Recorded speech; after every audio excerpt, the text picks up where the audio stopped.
नमस्कार बच्चों, ईसा classes online education में आपका एक बार फिर से स्वागत है। देखिए बच्चों, 10th क्लास आरबीएसई बोर्ड के अंदर हम लोग झांसी की रानी कविता पढ़ रहे थे और अब तक हम ये पढ़ चुके हैं कि देश में किस तरह से अंग्रेज़ों की नीतियों के कारण से यहाँ की जो गरीब जनता है वो परेशान थी और जो महलों में रहने वाले राजा थे वो भी अपमानित थे। इसलिए अंग्रेज़ों के विरुद्ध उन्होंने किस तरह एकजुट होकर के और अंग्रेज़ों के विरुद्ध बगावत कर दी थी, जिसकी चिंगारी झांसी की रानी महारानी लक्ष्मीबाई ने सुलगाई थी। एक यज्ञ आरंभ कर दिया था, क्रांति हो गई थी। उसी घटनाक्रम को आगे बढ़ाते हुए हम लोग देखते हैं कि महलों ने दी आग, झोंपड़ी ने ज्वाला सुलगाई थी, ये स्वतंत्रता की चिंगारी अंतरतम से आई थी। झांसी चेती, दिल्ली चेती, लखनऊ लपटे छाई थी, मेरठ कानपुर पटना ने भी भारी धूम मचाई थी। जबलपुर कोल्हापुर में भी कुछ हलचल उकसानी थी और बुंदेले हर बोलो के मुँह हमने सुनी कहानी थी। खूब लड़ी मर्दानी वह तो झांसी वाली रानी थी। तो देखिए बच्चों, यहाँ कवयित्री ने देश को आज़ाद कराने के लिए देश के अंदर हर तरफ से एक भावना जाग गई कि अब हमारे देश को क्या मिलनी चाहिए, आज़ादी मिलनी चाहिए।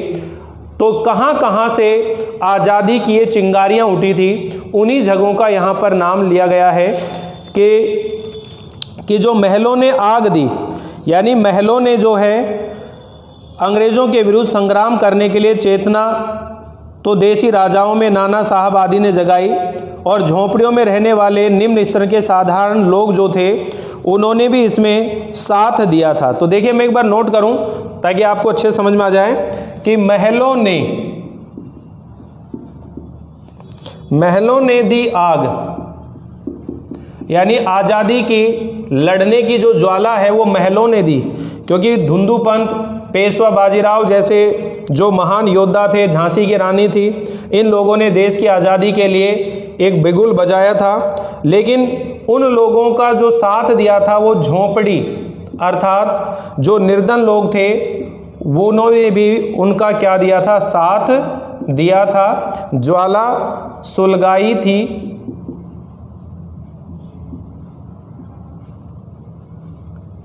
यह स्वतंत्रता की चिंगारी,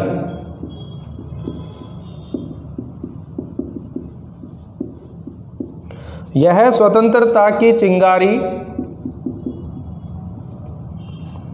अंतरतम से, अंतरतम का मतलब है हृदय से, अंतरतम से आई थी। झांसी चेती, सबसे पहले इस क्रम में झांसी चेत गई यानी जागरूक हो गई, झांसी चेती। दिल्ली चेती, दिल्ली भी जागरूक हो गई, जाग गई, देश की आज़ादी के लिए चेत गई। लखनऊ लपटे छाई थी और इस आज़ादी की जो लपटें हैं वो लखनऊ में भी छा गई थी। लखनऊ लपटें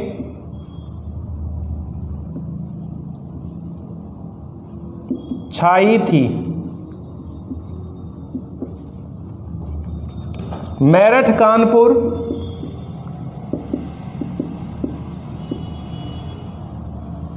पटना ने भारी धूम मचाई थी।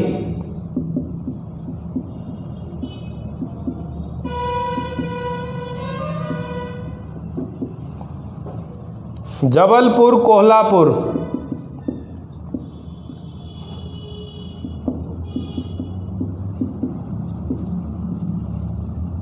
पुर में भी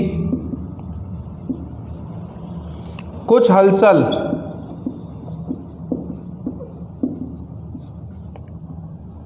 उकसानी थी।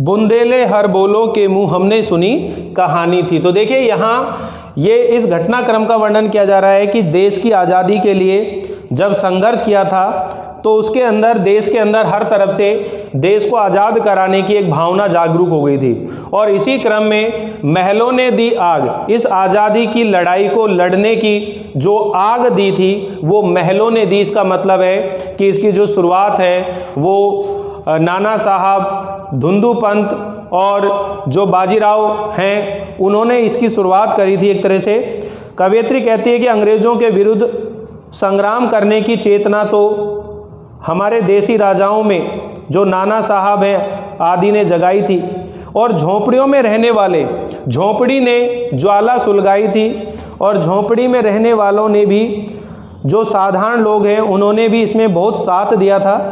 झोंपड़ी के अंदर रहने वाले जो गरीब किसान मजदूर लोग थे उन्होंने भी देश की आज़ादी के लिए अपना पूरा सहयोग दिया था। यह स्वतंत्रता की चिंगारी अंतरतम से आई थी, और देश को आज़ाद कराने की ये जो भावना है ये भारत के लोगों के हृदय में, उनकी अंतरात्मा से आवाज़ आई थी। इसी क्रम में आगे कवयित्री क्या कहती है कि यह जो चिंगारी है ये लोग हृदय से महसूस करते कि अंग्रेज़ों को देश से भगाना है, और इसी जागृति का परिणाम था कि विद्रोह झांसी दिल्ली के महलों में जगा था, और इसे व्यापक बनाने में लखनऊ ने अपना पूरा योगदान दिया। मेरठ, कानपुर और पटना ने भी खूब विद्रोह किया था। इनके साथ ही विद्रोह का कुछ भाव जबलपुर और कोल्हापुर की रियासतों में भी दिखाई दिया था। ये बातें हमने बुंदेलखंड में रहने वाले जो हर बोले हैं उनके मुंह से हमने सुना था। और लक्ष्मीबाई बहुत मर्दानी थी। झांसी की रानी ने अंग्रेज़ों से बड़ा युद्ध किया था, और एक मर्दों की तरह अपने पराक्रम और साहस का परिचय उन्होंने उस स्वतंत्रता के युद्ध के अंदर उन्होंने दिया था। नेक्स्ट है, इस स्वतंत्रता महायज्ञ में कई वीरवर आए काम। ये जब आज़ादी की जो लड़ाई हुई थी, इस महायज्ञ में कई ऐसे वीर योद्धा थे जिन्होंने अपने प्राणों का बलिदान देना पड़ा, अपने प्राणों की आहुति देनी पड़ी। तो देखिए यहाँ उन्हीं चीज़ों का वर्णन कर रहे हैं आगे कि इस स्वतंत्रता के युद्ध के अंदर कितने ही ऐसे वीर योद्धा थे जिन्होंने अपने जीवन का बलिदान दे करके और इस महायुद्ध में अपना योगदान दिया था। इस स्वतंत्रता महायुद्ध में कई वीर वर आए काम। इस स्वतंत्रता महायज्ञ में, इस स्वतंत्रता रूपी महायज्ञ के अंदर, स्वतंत्रता महायज्ञ में कई वीर योद्धा, वीरवर यानी वीर योद्धा आए काम।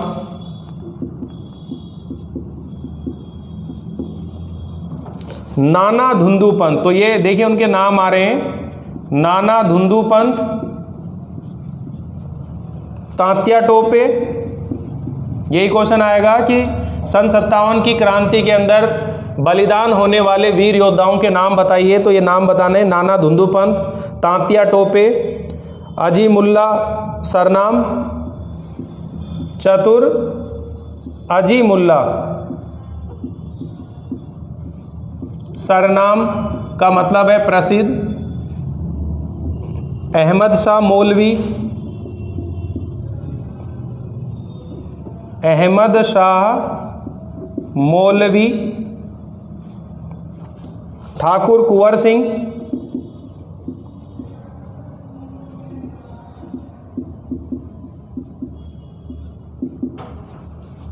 सैनिक अभिराम,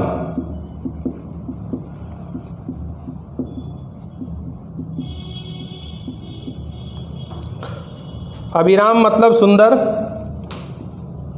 भारत के इतिहास रूपी गगन में, इतिहास गगन, गगन मतलब आकाश में, अमर रहेंगे जिनके नाम, भारत के इतिहास रूपी आकाश में जिनके नाम हमेशा अमर रहेंगे।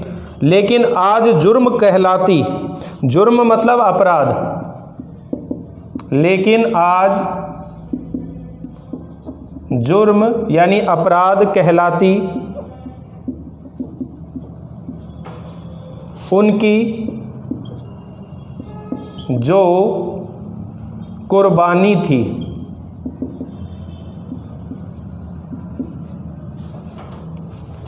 देखिए यहाँ पर स्वतंत्रता संग्राम के अंदर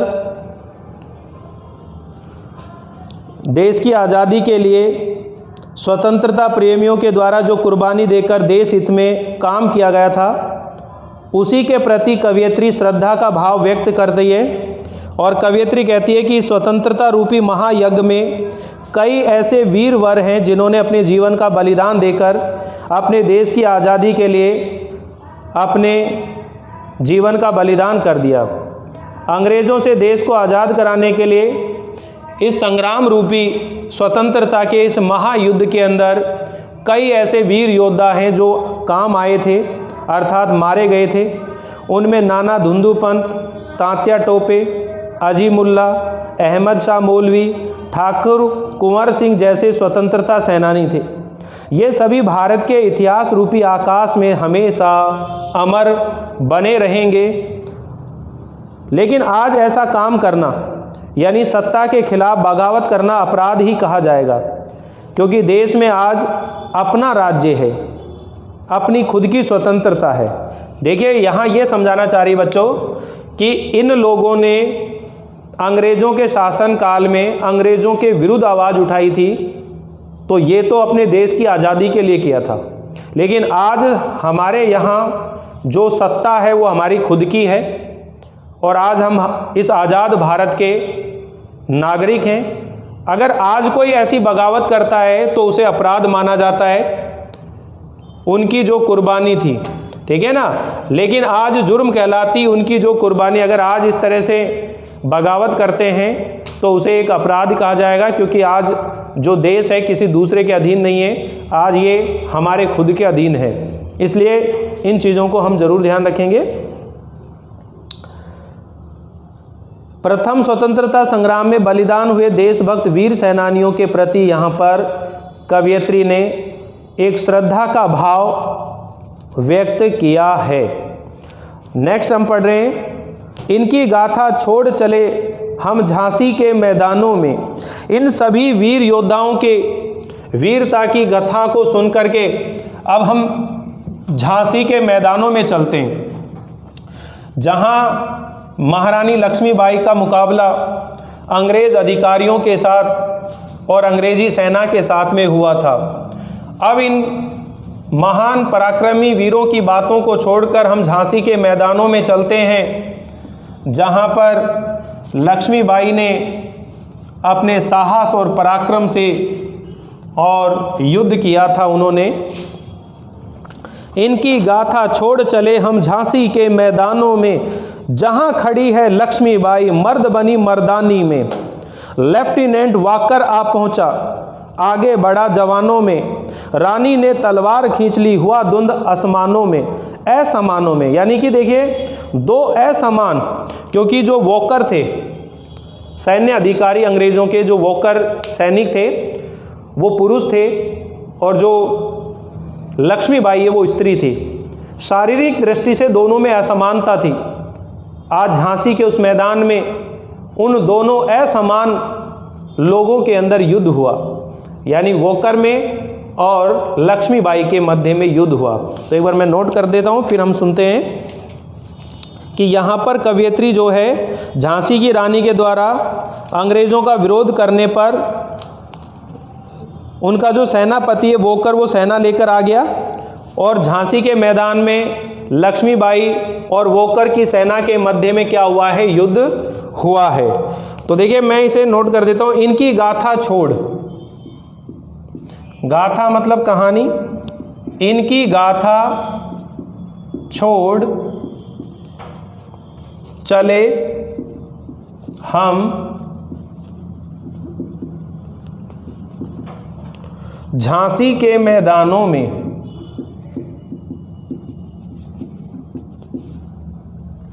जहां खड़ी है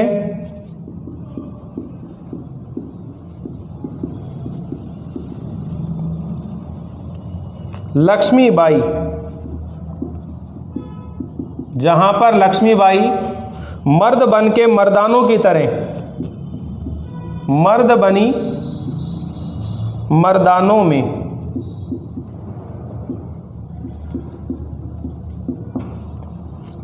लेफ्टिनेंट वॉकर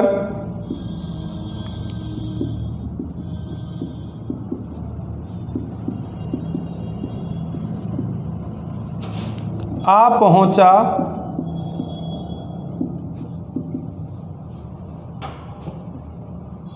और तभी वहां पर लेफ्टिनेंट वॉकर जो है सैन्य अधिकारी अंग्रेजों का, वो वहां पर आ गया, आगे बढ़ा जवानों में, और वह अपने जवानों के साथ आगे बढ़ा।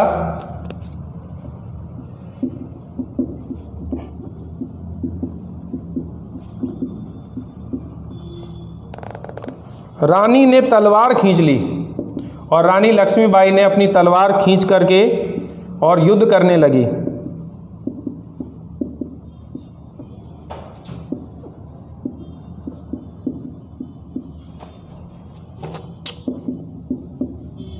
हुआ द्वंद्व, द्वंद्व मतलब युद्ध,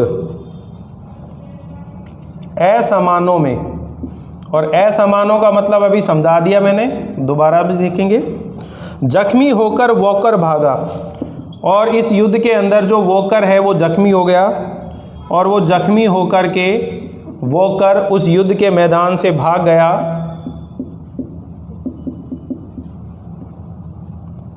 उसे अजब हैरानी थी, उसे बड़ा आश्चर्य हुआ था कि एक स्त्री इतने साहस और पराक्रम के साथ कैसे युद्ध कर सकती है, हैरानी थी। तो यहाँ इसका वर्णन हम पढ़ते चलते हैं, एक बार देखिए। इनकी गाथा छोड़ चले हम, यहाँ देश की आज़ादी के लिए जिन वीरों ने अपना बलिदान दिया है, उन बातों को अब आगे छोड़कर अब हम झांसी के मैदानों की ओर चलते हैं, और वहाँ पर झांसी की रानी लक्ष्मीबाई का मुकाबला अंग्रेज सेनापति वॉकर के साथ होता है। तो कवयित्री कहती है कि नाना साहब आदि के द्वारा जो शुरू किया गया स्वतंत्रता संग्राम के इस वर्णन को छोड़कर अब झांसी में हुए युद्ध का वर्णन करते हैं। वहाँ पर झांसी की रानी लक्ष्मीबाई अंग्रेजों से लड़ने के लिए युद्ध क्षेत्र में एक वीर पुरुष की भांति डटी हुई थी। जहाँ लक्ष्मीबाई युद्ध के मैदान में एक वीर पुरुष की भांति पुरुषों की तरह वो वहाँ डटी हुई थी, खड़ी हुई थी। तभी लेफ्टिनेंट वॉकर अपनी विशाल सेना लेकर वहाँ आ गया और जवानों के आगे आकर युद्ध करने लगा। तब रानी ने उस पर वार करने के लिए अपनी तलवार खींच ली। फिर दोनों असमानों में द्वंद्व यानी युद्ध हुआ, अर्थात एक महिला और एक पुरुष जिनमें कोई समानता नहीं थी, फिर भी दोनों के बीच में युद्ध हुआ था, और वॉकर ही इस द्वंद्व में घायल होकर भाग खड़ा हुआ। और जो वॉकर है वो घायल होकर, जख्मी होकर इस युद्ध में से भाग खड़ा हुआ। उसे रानी की वीरता देखकर आश्चर्य का अनुभव हुआ था। ये बात हमने बुंदेलखंड के जो हर बोले हैं उनके मुंह से हमने कई बार ये बात सुनी है कि एक झांसी की रानी लक्ष्मीबाई थी जिसने अंग्रेज़ों के साथ में बड़ी वीरता के साथ उन्होंने युद्ध किया था, वीरों की तरह उनके साथ में युद्ध किया था। नेक्स्ट है, विजय मिली पर अंग्रेजों की फिर सेना घिर आई थी। यानी विजय मिली, कवयित्री ने यहाँ रानी लक्ष्मीबाई और उनकी सखियों के युद्ध कौशल का वर्णन किया है। यानी रानी लक्ष्मीबाई के साथ साथ उस युद्ध भूमि में उनकी जो सहेलियाँ थी वो भी युद्ध के मैदान में उनके साथ में थी। उनकी जो सहेलियाँ थी वो भी रानी लक्ष्मीबाई के समान ही वीर और बहादुर थी, क्योंकि जैसा व्यक्ति के अंदर गुण होता है, स्वभाव होता है, उसके मित्र या शत्रु उसी के समान होते हैं उसके।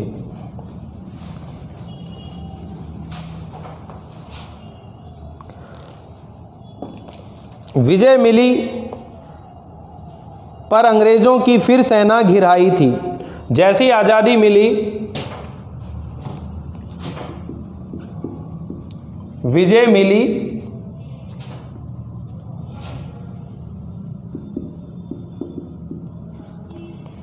पर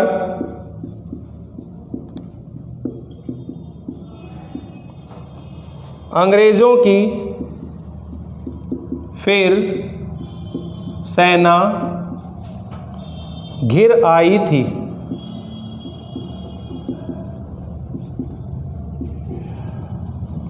अब के जनरल स्मिथ सम्मुख था, और अब की बार रानी के सामने जनरल स्मिथ आ गया। जनरल स्मिथ सम्मुख था,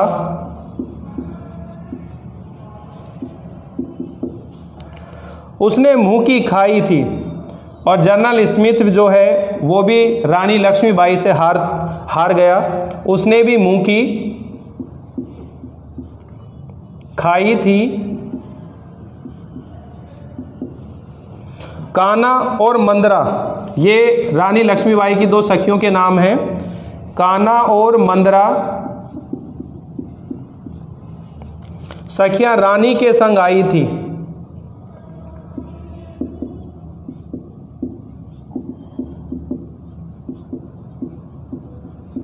रानी के संग आई थी।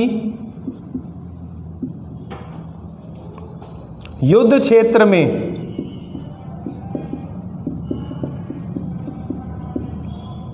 उन दोनों ने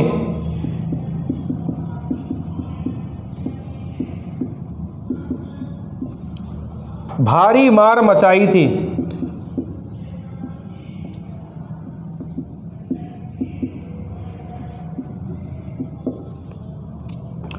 पर पीछे, किंतु तभी वहां पर पीछे से कौन आ गया? हीरोज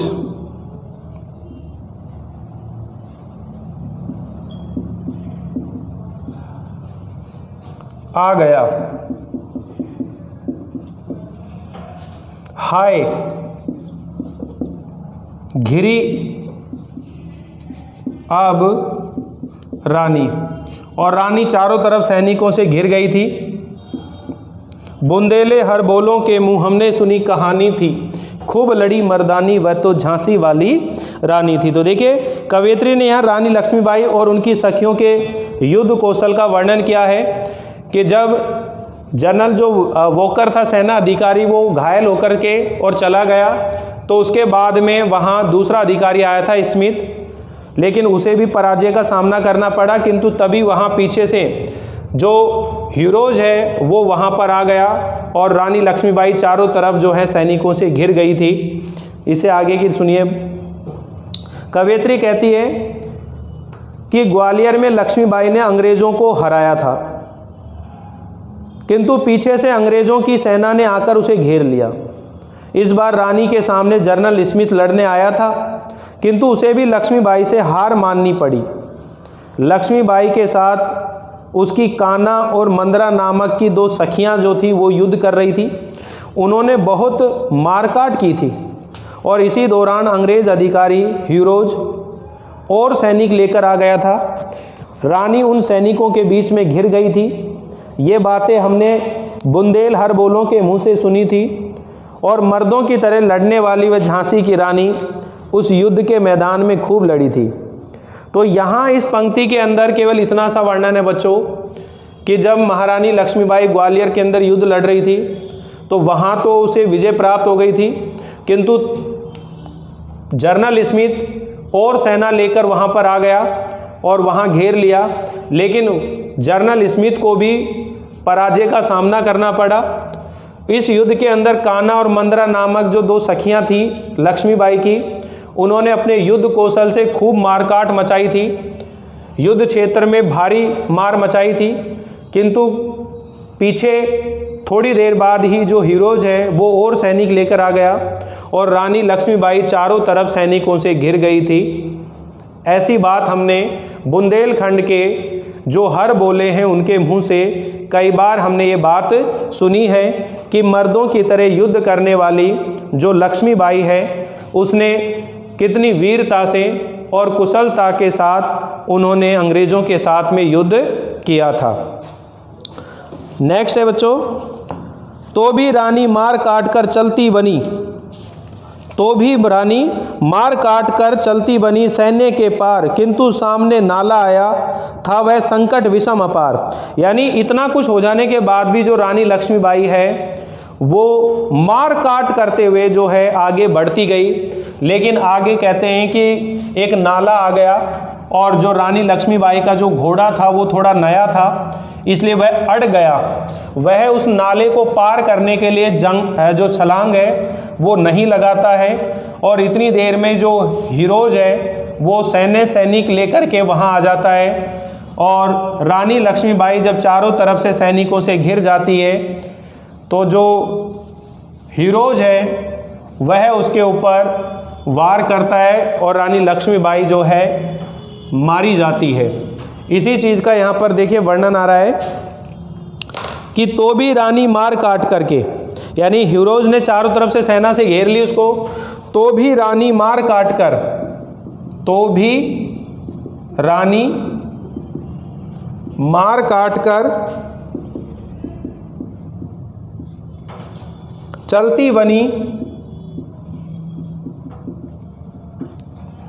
सैन्य के पार, यानी उन सैन्यों के पार जो है रानी चलती गई, किंतु सामने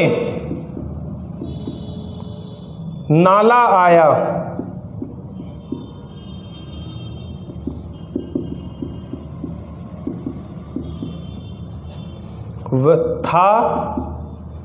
वह संकट विषम अपार। जब सामने एक नाला आ गया तो रानी लक्ष्मीबाई के पास जो घोड़ा था वो बिल्कुल नया था और वह उस नाले को पार नहीं करता है, अड़ जाता है। घोड़ा अड़ा, नया घोड़ा था, घोड़ा अड़ा, नया घोड़ा था। इतने में आ गए सवार।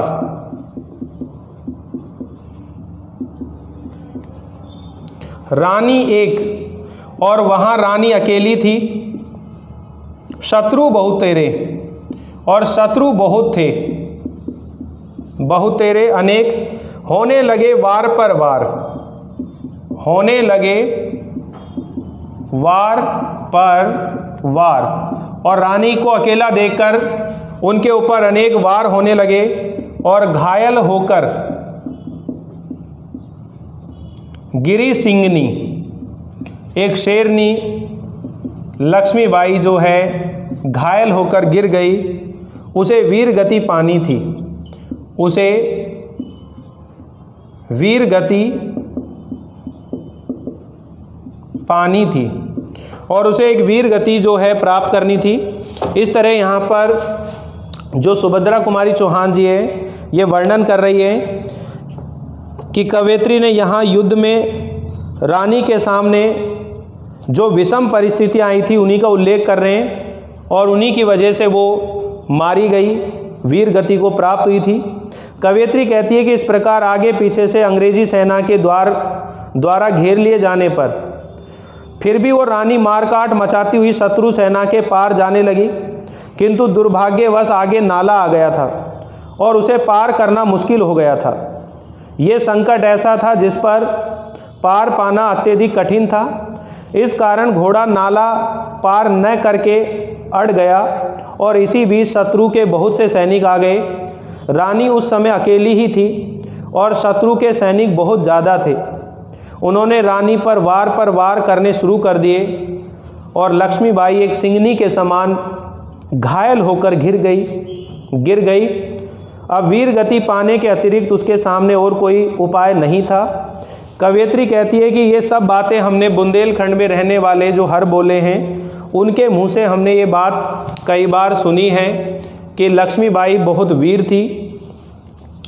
नेक्स्ट है बच्चों, रानी गई सिधार, और रानी जो है रानी की मृत्यु हो गई। रानी गई सिधार, चिता अब उसकी दिव्य सवारी थी और चिता ही उसकी एक दिव्य सवारी थी। मिला तेज से तेज, मिला तेज से तेज, अर्थात उसका जो दिव्य रूप है, उसका जो तेजस्वी स्वरूप है, ईश्वर के तेज अंश में वापस मिल गया। तेज की वह सच्ची अधिकारी थी और वह तेजस्विनी कहलाने की अधिकारिणी थी। अभी उम्र कुल 23 की थी और 23 वर्ष की आयु में ही उसने वीर गति की प्राप्त कर लिया था। मनुज नहीं अवतारी थी, तो वह कोई मनुष्य नहीं थी बल्कि वह तो कोई अवतारी पुरुष थी। हमको जीवित करने आई वन स्वतंत्रता नारी थी और हम सभी लोगों को देश की आज़ादी के लिए जागरूक करने के लिए वह एक स्वतंत्रता की नारी बनकर आई थी। दिखा गई पथ सिखा गई, हमको जो सीख सिखानी थी और हमें देश की आज़ादी के लिए जो मार्ग दिखाना चाहती थी वो दिखा करके चली गई। और इस तरह से उन्होंने अपने पराक्रम से, बल से अंग्रेज़ों के साथ में युद्ध किया था। तो आप ये आसानी से सीख जाएंगे। रानी गई सिधार, यानी कि इसके अंदर कवयित्री सुभद्रा कुमारी चौहान लक्ष्मीबाई के बलिदान, उसकी वीरता और स्वतंत्रता प्राप्त करने का मार्ग दिखाने के संबंध में उल्लेख किया गया है। कवयित्री कहती है कि रानी वहीं पर स्वर्ग सिधार गई। उस समय उसके बलिदानी शरीर की दिव्य सवारी चिता थी। चिता पर सवार होकर उसका जो दिव्य रूप है वो विलीन हो गया था। इस प्रकार से उसका तेजस्वी रूप ईश्वर के तेज अंश में मिल गया था। वास्तव में वो तेजस्विनी कहलाने की अधिकारिणी थी। उसने शत्रुओं के साथ लड़ते हुए वीरता और निडरता का परिचय दिया था। मरने के समय उसकी अवस्था कुल 23 साल की थी। वह मनुष्य के रूप में, नारी रूप में जैसे कोई अवतारी थी। वह अपनी बहादुरी भरे कार्यों से हमें स्वतंत्रता कराने वाली नारी थी।